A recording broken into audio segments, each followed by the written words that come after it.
I did one residential deal with one client. He had a very bad experience with a different broker. Turns out I ended up doing with 6 commercial deals with that one guy. He trusted me, we worked well, I worked fast. And then he had asked me to help him raise capital for another deal he was working on. So because I also have that network that I already created, within 2 phone calls, I found the cash. Mm-hmm. So it's all about making connections, being out there, being honest, being transparent. This is the real estate investing experience. We get it. Real estate can be rough sometimes, and that's why we bring in the experts to talk about the experiences you won't hear anywhere else with your hosts, John Cohen and Chris Grinzik.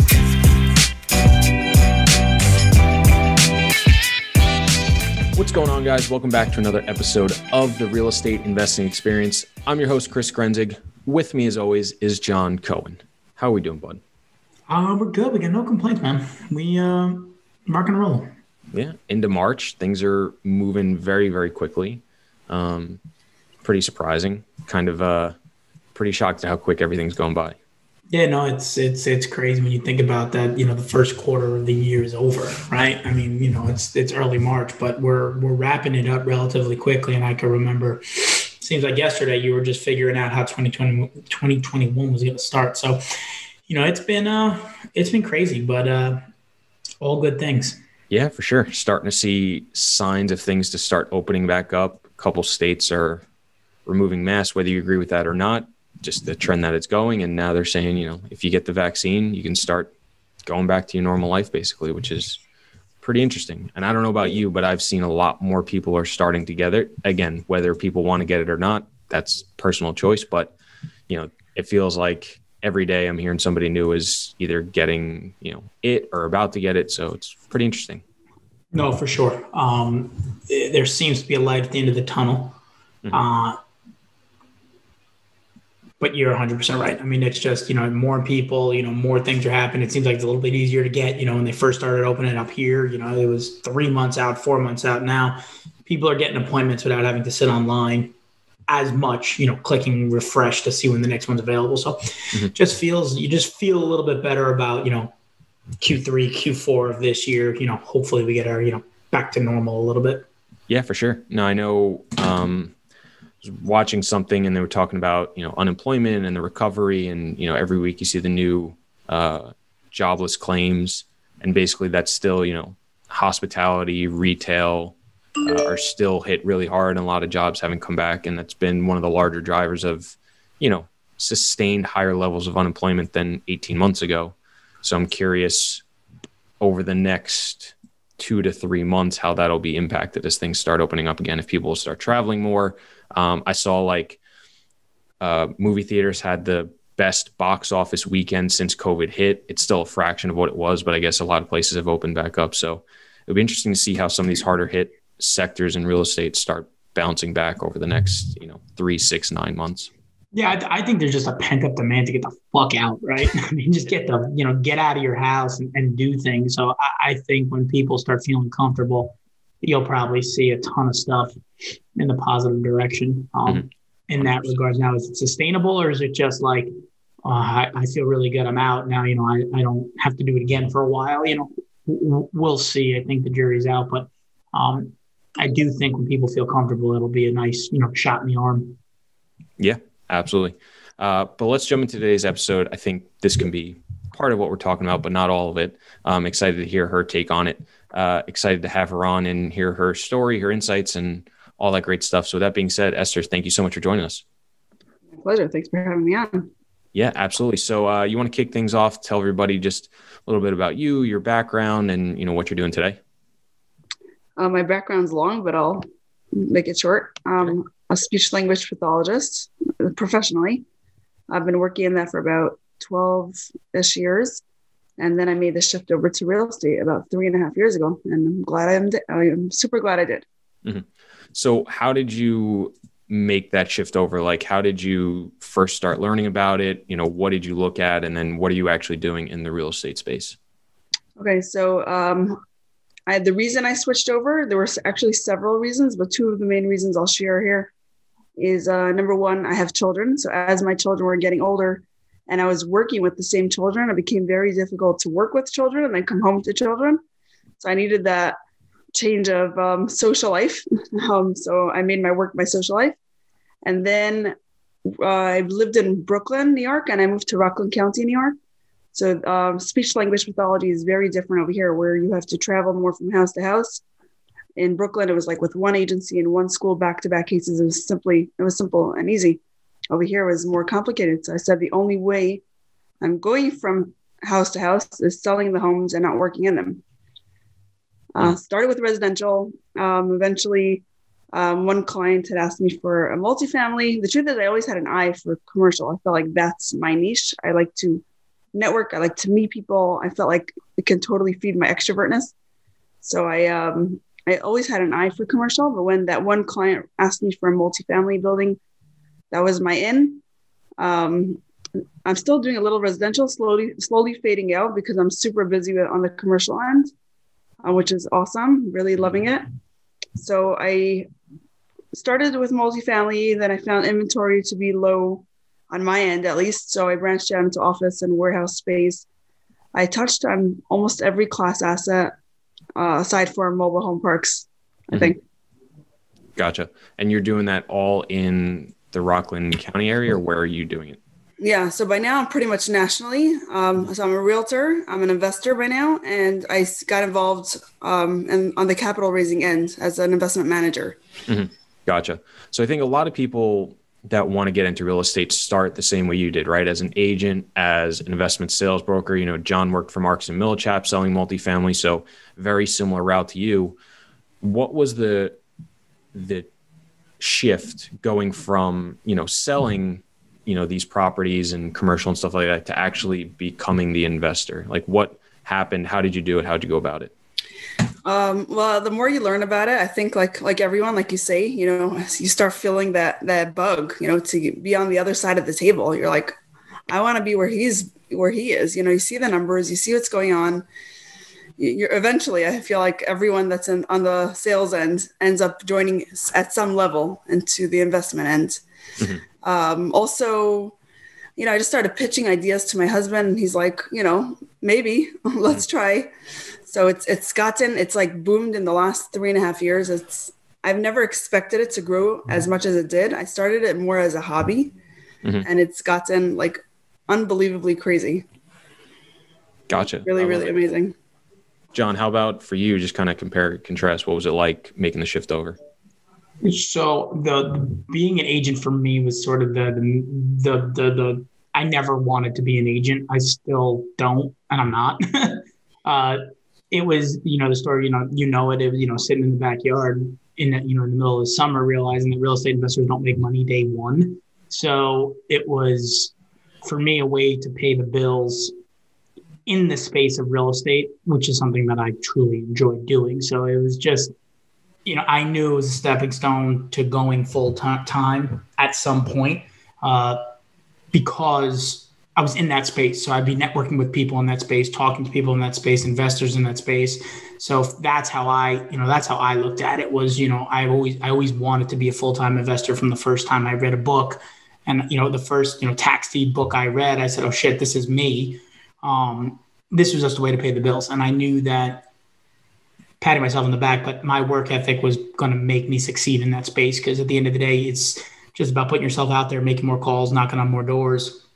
And I knew from my skill set that if that's all I had to do, I can be successful relatively quickly. So I can get to the finish line of being a full-time investor. So for me, it was just, if I'm going to do something, let's do something in the space where I want to play in. That's how I looked at it. For sure. And when you guys made the switch, and Esther, we'll start with you, when you went from, just selling, whether it was multifamily or any other commercial, to actually owning, was there any big surprises or things you didn't know or realize that, changed either how you looked at things or you think other people making the switch should be aware of? Oh, well, I have an interesting journey of how I got into the investment end. I also started writing for a magazine about real estate. So I write the real estate column for New York Lifestyle magazine.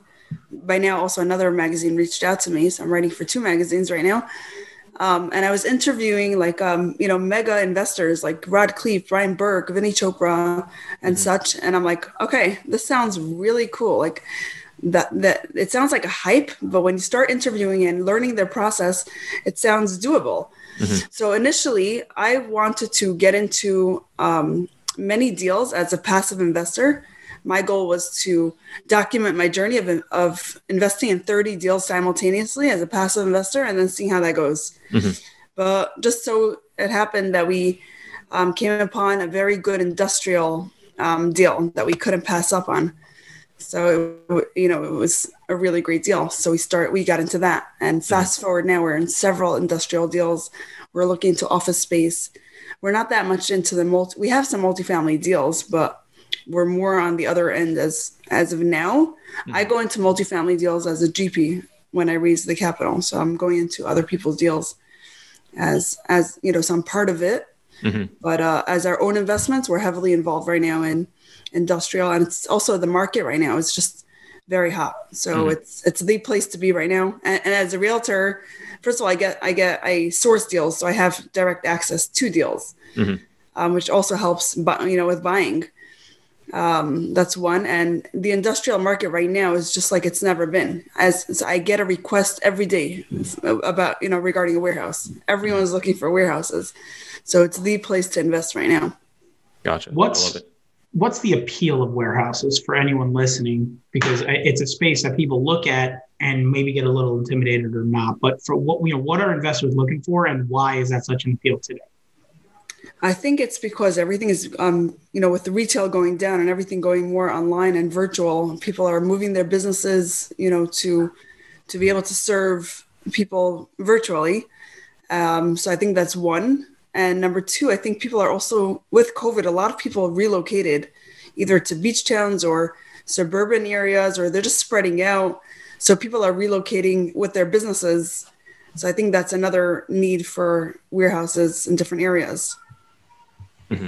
Have you guys gotten into it all? I know a lot of times they have warehouses not for like e-commerce or retail, but where they're actually storing like data centers and things like that. Is that something you've ever done or looked at as well? Or is that even like a different type of asset class from the warehouses you're talking about? I feel like that's more like flex, more like office warehouse space. So I'm selling a few of those, but personally haven't bought any of those yet. Okay.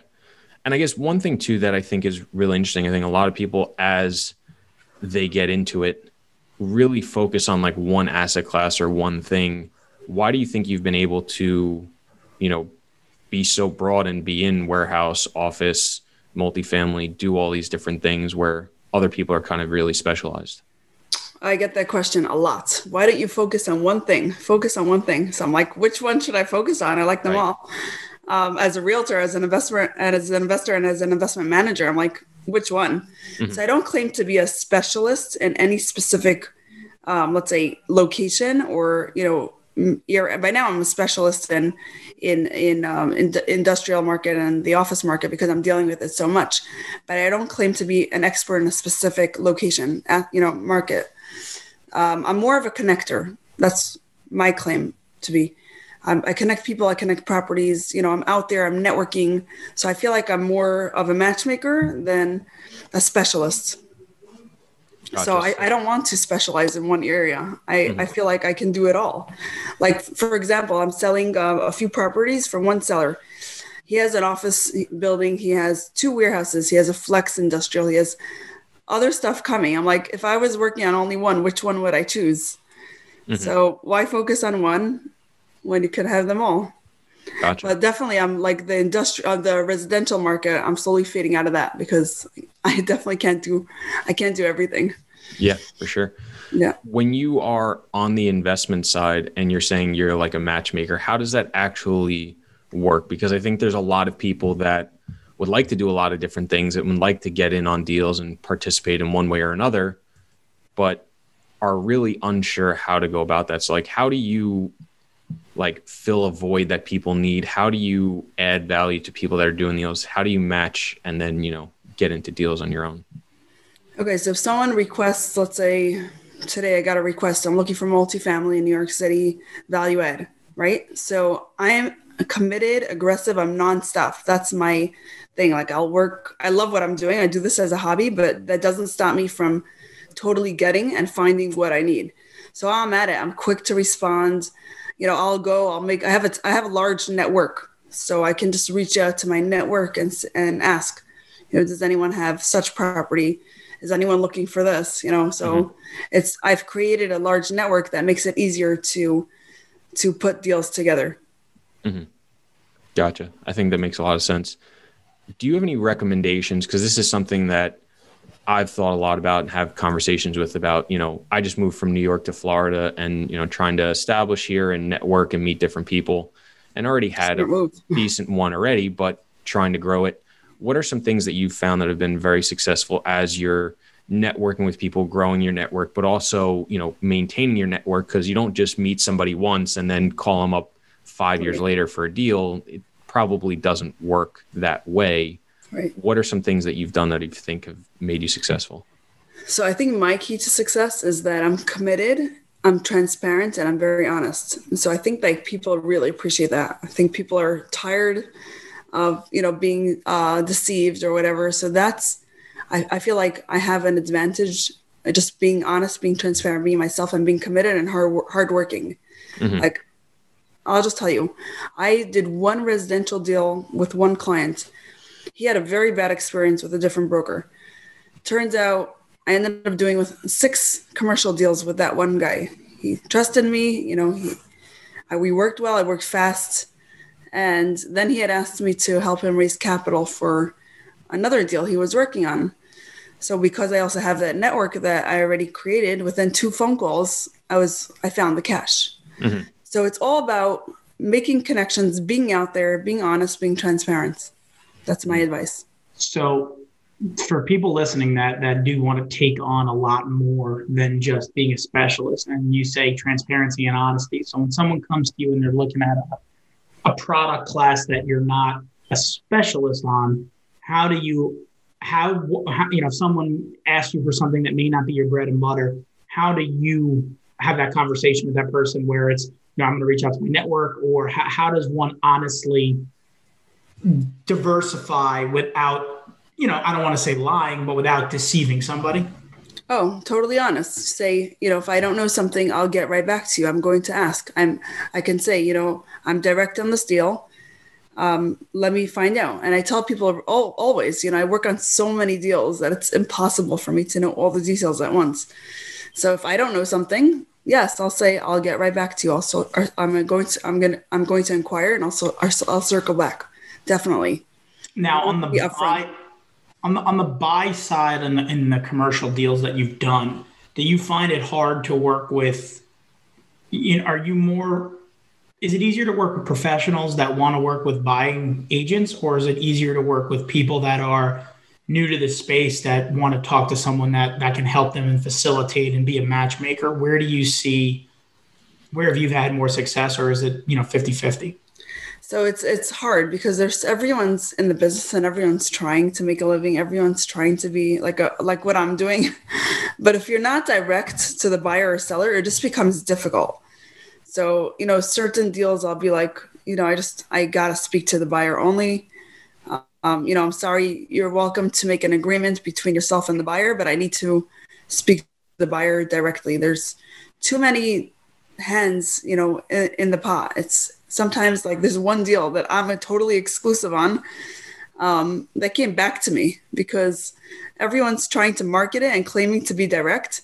And someone approached me, hey, do you know a buyer for this deal? I'm like, that's my deal. So yes, everyone's trying and everyone's out there, and I see that, and that's where I came from. So I totally get it. But when things are so busy and I need to just get to the bottom line, I don't have time to deal with a daisy chain. I prefer dealing with the buyers directly, but you never know at the end of the day who's going to bring you that buyer. So I try to give everyone a chance if I can. So how do you put people through, that test? Because I completely understand what you're saying and get it, right? That's, when I was an agent, or even now so much, if I'm not direct to the contacts, I'm probably not spending much time on it.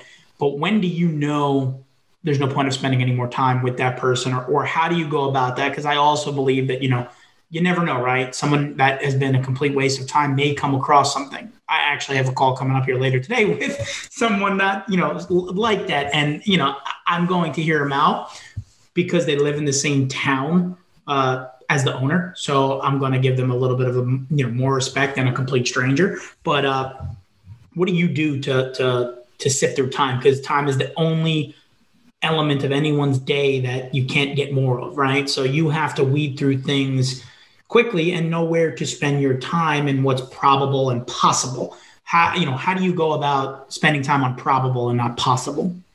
It's a hard one. It's a very hard thing to decipher between who's, and even if you think, like I thought I was sending this deal to buyers only, and turns out that someone's posing as a buyer, and he gave this company name, and I searched it and it sounded legit, but he was just another broker trying to, act as a buyer. So it is hard. I tried to vet them. I tried to check up the company. I tried to do a little research about them, but there are so many people that are just starting out and they have their own contacts. So it's a hard one. It really is. And it does take up a lot of energy just trying to, but as I'm getting out there more, I think like the people that are really in the business are reaching out to me by now, asking me for deals, and they know what I have by now, and they know I have inventory, and they know that I'm a serious buyer, and they know that I can raise capital. So I don't have to I don't have to sell myself so much anymore. I have people coming to me. So I've gotten to that level that people realize and trust and acknowledge that I am, fully there and I'm the real deal. Yeah. I think that's so important early on, because I think a lot of people are so eager to get into a deal and get things done that a lot of times they'll do like the daisy chain, like you said, or they'll try to like somehow squeeze in and, make claims that like, oh yeah, I'm in on this deal and I can bring it to you. And it comes back and you're like, that's my deal. What are you talking about? I think it goes to show that if you're just a little bit patient and take your time and just, do things properly, do the things you say you're going to do and do right by people, that eventually, you're able to weed those people out. There's always going to be people that come along and are tire kickers or waste your time or say something that they're not. But over time or dealing with them a couple times, you'll eventually be able to weed it out and see exactly, all right, who are the people you really want to deal with? Who are the people you want to work with? Who do you know is serious? And if you're the same back, they're going to do the same to you, because there's plenty of people that are looking to get things done right, and aren't looking to waste time and are serious and are saying, hey, I'm going to be here for 10, 15, 20 years versus, hey, I'm just trying to get in and make a quick buck. So I think one recommendation I could make to people is that if you want to get yourself a name like out there, maybe join a company, work for a company for a bit, just to associate yourself with an expert or with a brand, or like Marcus and Millichap. Go out there and get yourself associated with someone that has a backing, and then you can go and say, I'm working with such and such. Even if you don't continue working with them, you have something to show. But I do have compassion for these people, because I started out like that. So, we all started out trying to like hustle and get every deal, join every bandwagon, join every daisy chain, whatever it was. So I do have compassion for these people. Do you think, and correct me if I'm wrong, but at your first investment, was it active or passive? So we went in actively but we partnered with a very successful person, like someone that's acquired over $700 million of commercial real estate. So, yeah.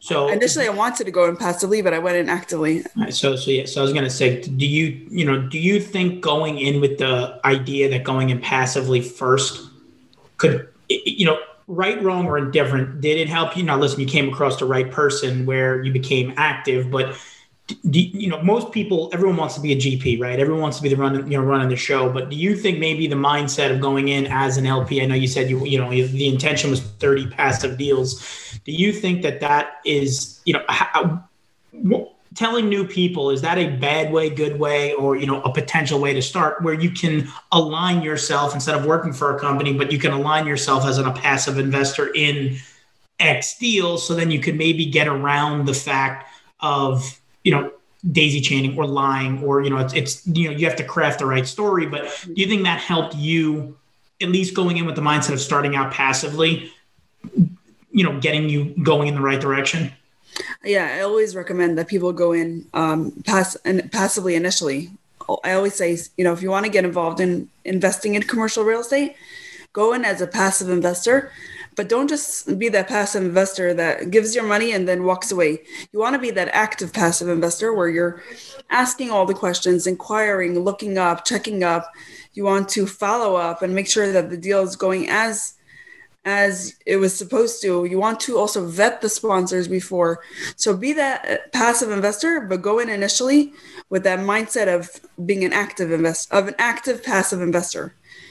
Definitely do that before you go into your own GP. I just happen to have gotten lucky that I was able to partner with this successful person. So we kind of jumped on his bandwagon. We had the capital, etc. But if you don't have that and you don't have the experience, definitely go in as a passive investor. But before you even do that, start educating yourself on everything about commercial real estate, especially in the field that you want to go into. If you want to invest in multifamily, read up, listen to podcasts, know as much as you can before going in even to a passive deal, because you want to make sure that you're not going to get messed over there as well. Mm-hmm. Well, I remember even just going back, John, when we first met 5 years ago, we invested in that 8-unit deal that you had up in Covington, and the three of us, me and my mom, my cousin, were also looking at was it like another deal in Little Rock, Arkansas. And it was like, I remember at the time we looked at that, then we talked to you, and that was, I think, even before you had that deal. And it was just like, we were just talking about it. We didn't even realize little things about markets and how far it is, and to look at, the different things going on in the market. So I think back to then and how little we knew and how little we even thought about all the things going on in and around that deal. I can't even imagine if we had tried to, then that was just passively tried to flip it around and to do it active. I mean, the amount of things we didn't know at that time 5 years ago before we even invested passively, then, came on and joint ventured. And then eventually I joined Toro is just, night and day from, just a couple months of the differences of looking at that deal and just talking with another deal with you, then actually investing in a deal with you, then partnering on deals, and then eventually going and working. It was I can't even imagine. I don't know. It's just, I just realized how little I knew at the time and how kind of scary it is that, when you do get involved, it's really tough to understand what you're doing. And if it's in your backyard, that's one thing, right? If you're going to be investing in the same town or county or city, at least you have information about the neighborhoods and the markets and the streets you're investing on to a certain degree, or you have resources you can rely on. But once you start going out of state or out of the area and looking in different areas, it's pretty scary sometimes how little we know as we start going into it and how much we really have to learn. So while I think it is a little cliche for, especially for the three of us, right? We all raise money. So it's yeah, you should start as passive. Everyone, probably a few people rolling their eyes.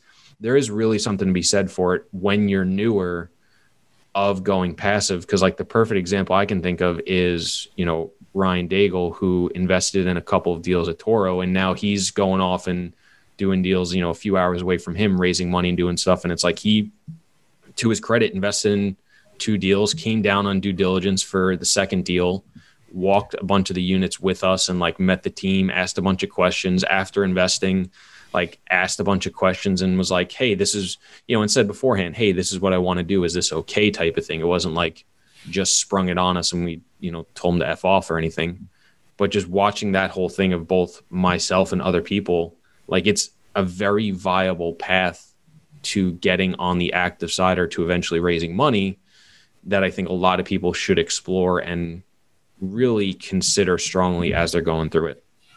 I think, to piggyback off that, yes, all three of us raise money. We all GP deals. I get it.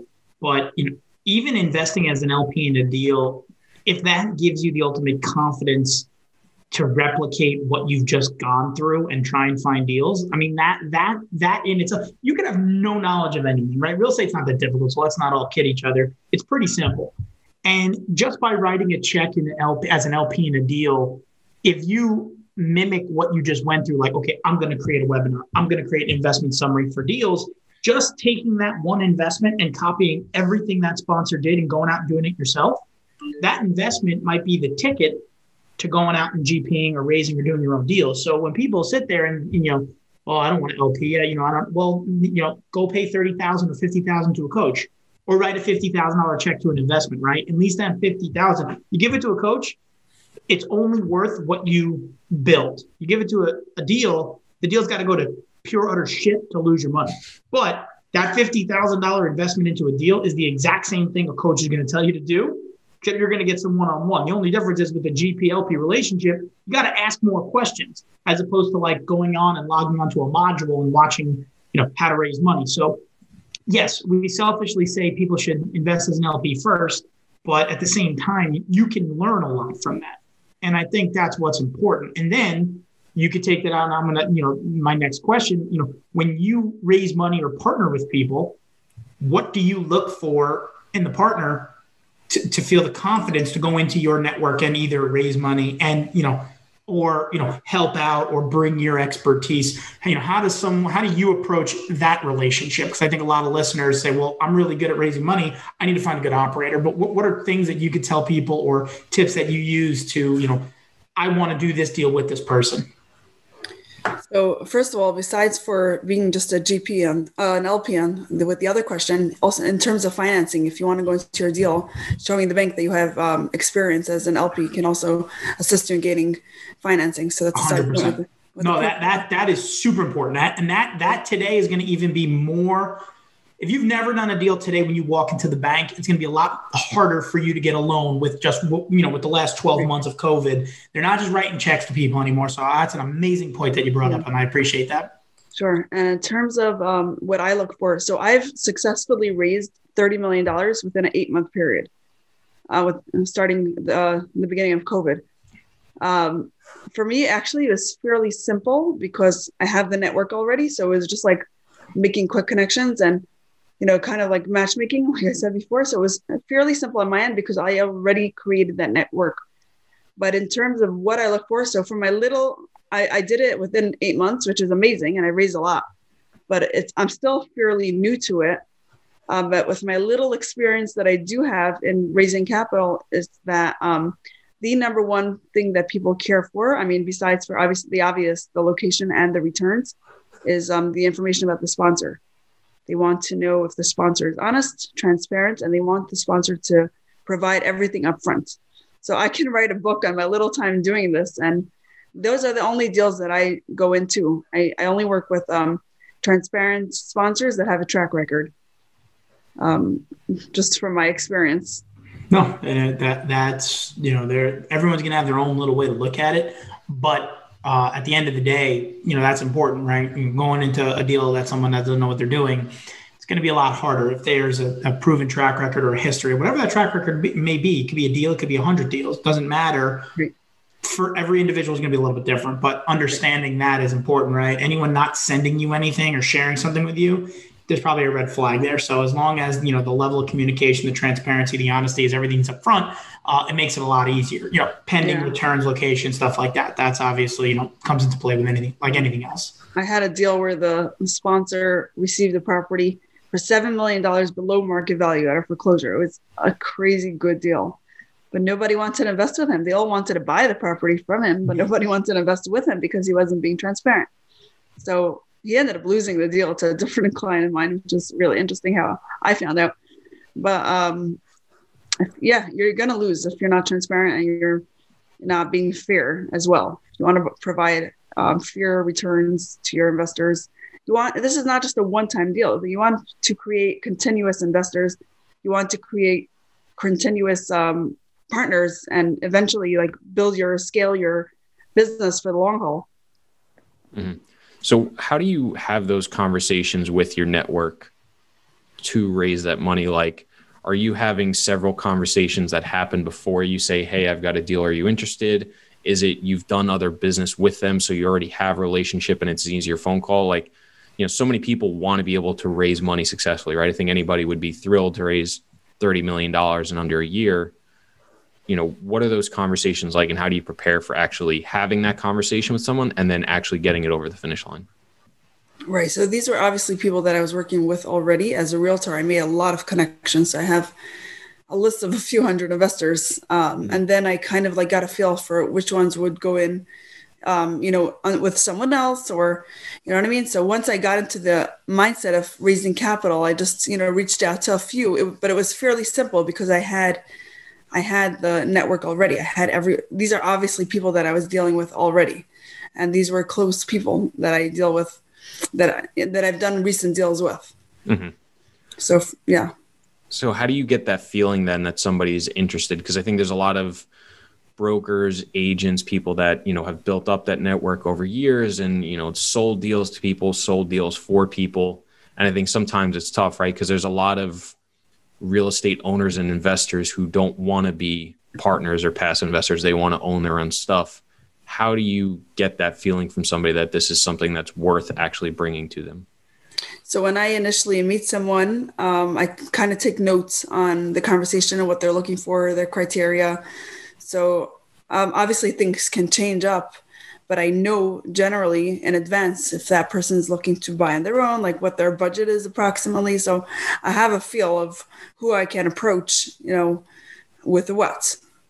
Yeah, I have to keep on like fine tuning that deal. Obviously locations change. People are going out of New York now. So all the previous New York deals are slow right now.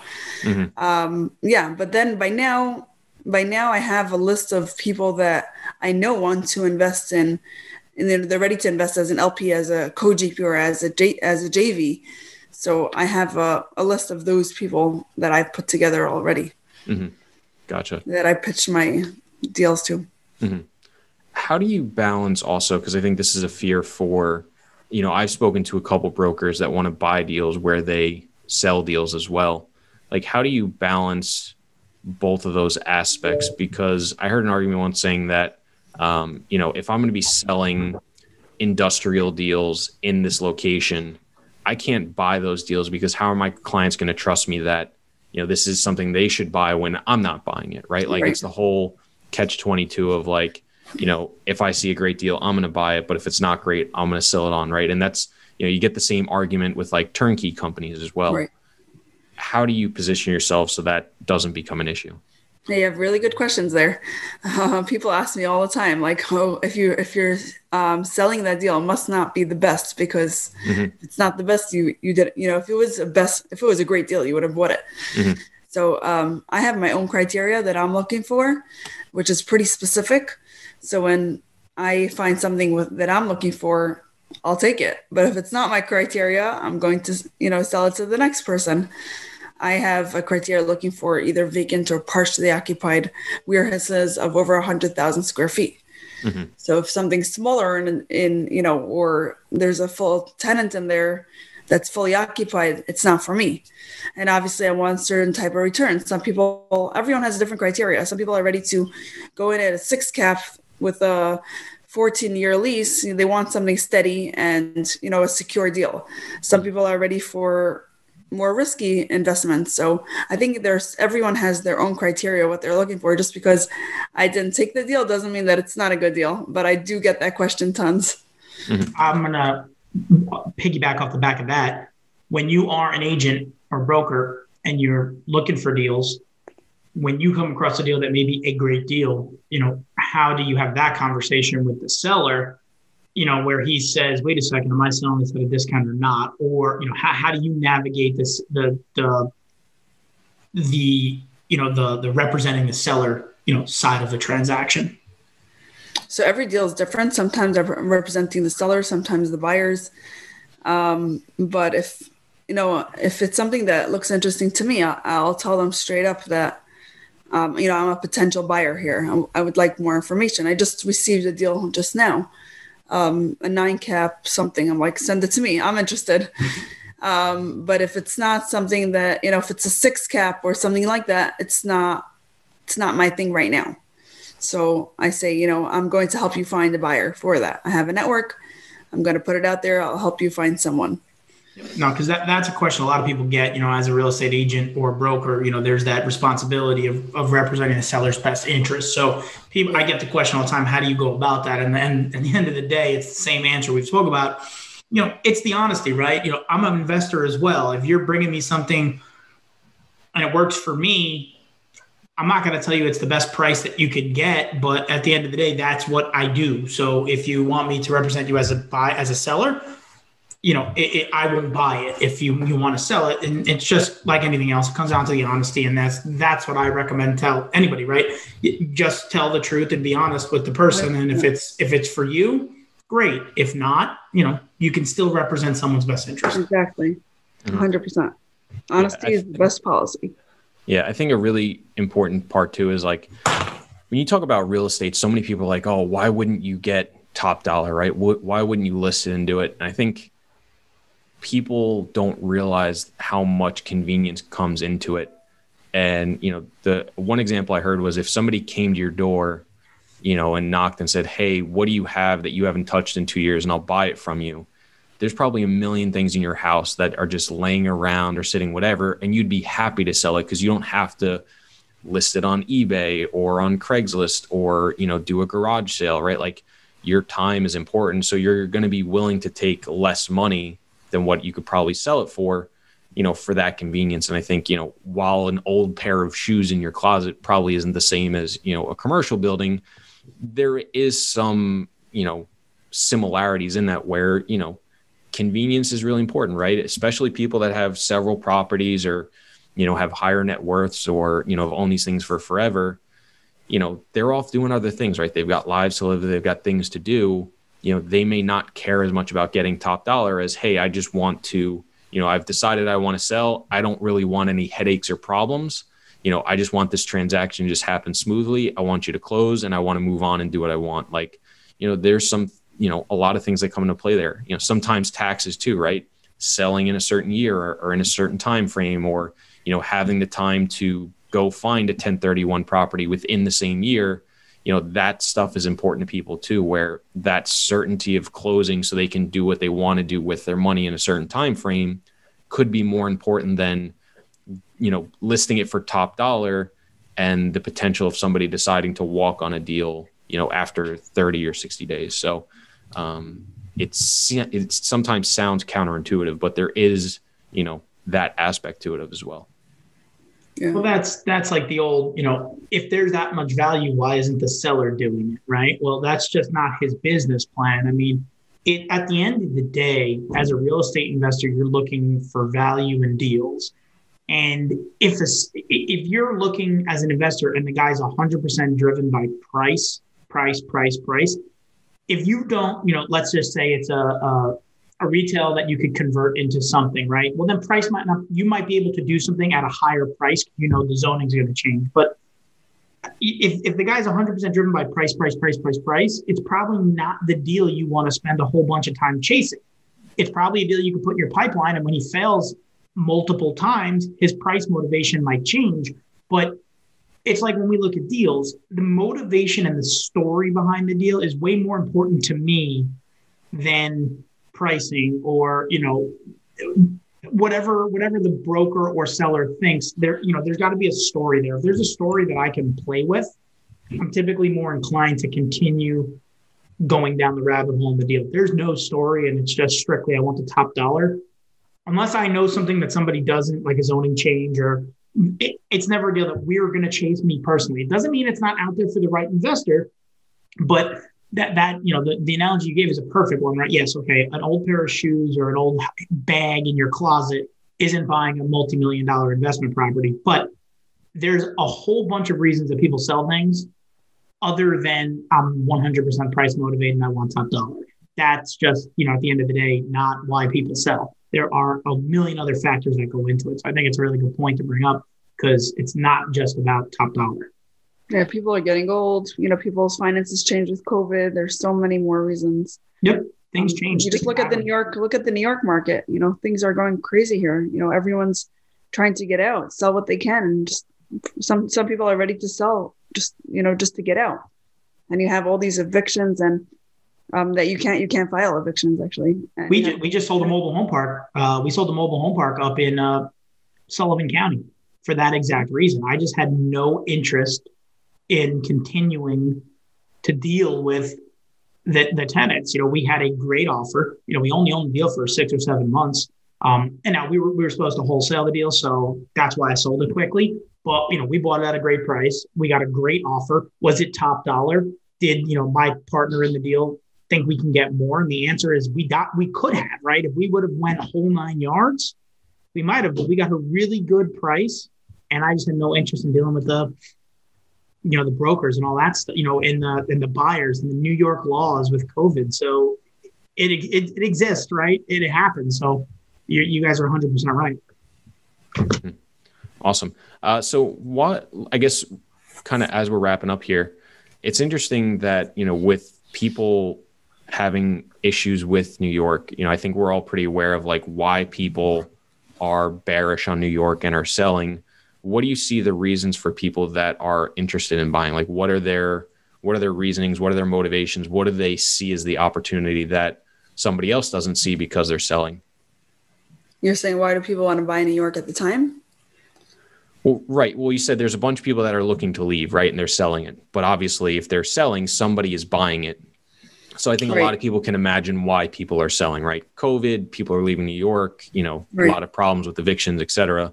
But what are the motivations that you see for people buying in New York? Like, what is their opinion on it?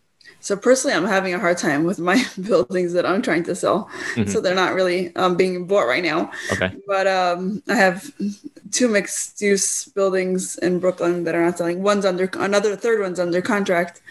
But that's one thing. But I think that people that are buying now they have the capital and they're willing to hold. They can let their capital sit there for some time.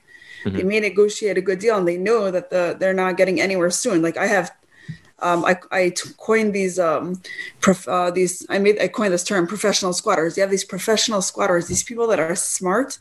They know the law, and they're in buildings and they're in properties, and it's crazy. You can't sell them. You can't do anything. So, if people are ready to put their money down and wait until the laws change or till the squatter gets out or they give cash for keys or whatever, they have the money to let stand for some time. I think those are the people that are coming in at the time.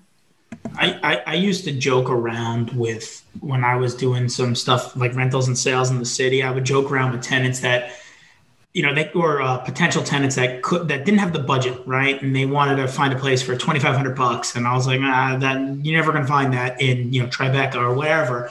And then, inevitably their budget would creep up and you'd show them some more expensive places. I'm like, listen, just move in. By the time you stop paying and you can't afford it, you're not going to get evicted.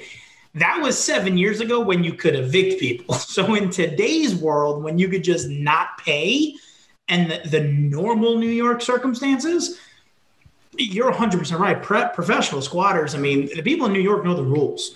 And if you have enough capital to go long, New York is going to be there will be billionaires created right now, but you got to have the capital to go long. And if you take out debt, you better be able to pay the mortgage.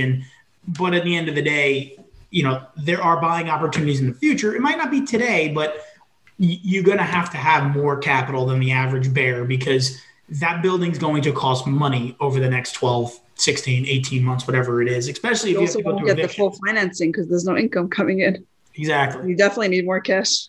So, but is New York going to disappear off the face of the earth because of COVID and the migration out of New York? Of course not. It will eventually come back. I'm not saying it's going to come back with, as it was, 15 months ago, but rest assured there'll be opportunities like anything else.